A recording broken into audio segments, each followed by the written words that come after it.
गुरुवार को मैं बागेश्वर धाम से लौटी थी, इलाहाबाद से प्रतापगढ़ आई। प्रतापगढ़ में पहुंची करीब 9:25 पर।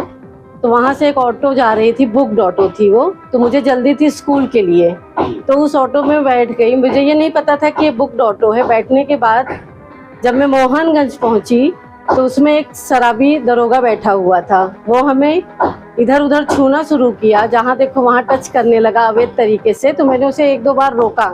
तो 1-2 बार रोकने के बाद उसने बोला कि मैं डबल स्टार हूँ, दरोगा हूँ, तुम मेरा कुछ भी बिगाड़ नहीं सकती। फिर उसके बाद मैंने कहा कि ठीक से बैठो, ठीक से बैठो। तो कहा कि ज़्यादा मत बोलो, नहीं तो तुमको मैं यहीं पे उतार कर फेंक दूंगा, क्योंकि ये ऑटो बुक्ड है। और उसके बाद वो इसी तरीके की हरकत पूरी रास्ता करते रहा। मैंने ऑटो वाले से रोकने को भी कहा, लेकिन उसने कहा कि ऑटो वाले रुकना नहीं, क्योंकि ये बुक्ड ऑटो है। तो इस तरीके से करते करते मीन्स छूना, चुंबन लेना, यहाँ छूना वहाँ छूना, बोलना तुम मेरी रानी हो, तुम दिल का टुकड़ा हो, मैं मेरी व्यवस्था हो, नवाबगंज उठा ले जाऊंगा। फिर मैं लालगंज जब पहुंची, मैं उतरने लगी तो उसने मेरा हाथ पकड़कर घसीटा और कहाँ कहाँ जा रही हो, मेरे साथ नवाबगंज चलो। तो मैंने उससे कहा कि लालगंज जाके तुम्हारी मस्ती ढीली करती हूँ थाना जाकर। तो फिर उसने यही शब्द कहा कि मैं डबल स्टार हूँ, दरोगा हूँ, तुम्हें मैं छोड़ूंगा नहीं, तुम्हारा स्कूल जान चुका हूँ, तुम्हें ढूंढ लूंगा और तुमको मैं अपने साथ नवाबगंज ले जाकर रानी बनाकर रखूंगा। फिर मैं किसी तरीके से वहाँ से निकली और फिर थाना पहुँच गई। अच्छा मैडम जी, आपके साथ कोई था? मेरी बिटिया थी मेरे साथ, जो 22 साल की है, वो भी मेरे साथ गई हुई थी। अच्छा, कहाँ से लौटे थे आप लोग? हम बागेश्वर धाम से लौटे थे। तो मतलब वो आपने उसी सीट पे बैठा जहाँ पे वो मिडल वाली सीट में, क्योंकि पीछे वाली सीट पे उसका पूरा सामान रखा हुआ था। उसी दिन उसकी पोस्टिंग नवाबगंज थाना हुई थी प्रयागराज से। तो पोस्टिंग उसकी नवाबगंज थाना हुई थी, तो उसने सारा सामान वहाँ रखा था और वर्दी अपनी टांग रखी थी हैंगर में ऑटो के एंगल पर।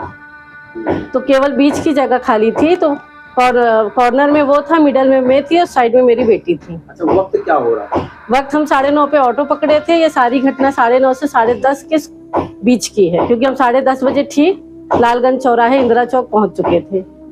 अभी इस पर हम ये कहना चाहेंगे कि हमारा न्यायिक व्यवस्था बहुत ही अच्छा है, क्योंकि मेरे मन में पहले ये भय था कि कहीं ऐसा ना हो कि ये सरकारी विभाग है, पुलिस का साथ दे और हमारे साथ कोई कार्रवाई ना हो, उल्टा हमसे ये कहा जाए कि आप गलत आरोप लगा रही हैं। लेकिन ऐसा नहीं हुआ, मेरे सोच के विपरीत न्याय हुआ है और मुझे न्याय मिला है और हम न्याय व्यवस्था से संतुष्ट हैं। तो जब आपने ये मामला दर्ज करवाया लालगंज, तो यहाँ पे पुलिस का व्यवहार कैसा था? जब आप एक पुलिस वाले के खिलाफ आप रिपोर्ट करने गए? देखिए, जब हम शुरू में वहाँ पर गए 10:30 बजे के बाद हम वहाँ पहुँचे थे, तो एक तो हम बहुत घबराए थे, दूसरा हमारे अंदर स्कूल पहुँचने की जल्दबाजी थी। तो हड़बड़ाहट में हमने अपनी बातें पूरी सही तरीके से नहीं की थी। तब उन लोग कुछ भी सुनने को तैयार नहीं थे।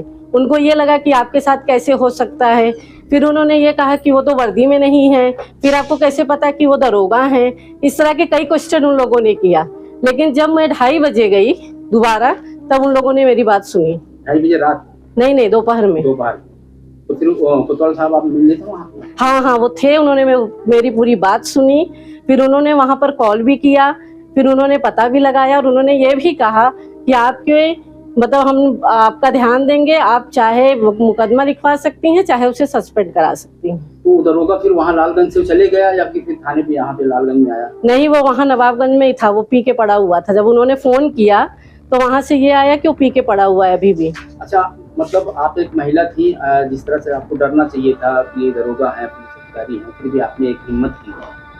ये जज्बा क्या कहना चाहेंगे लोगों से?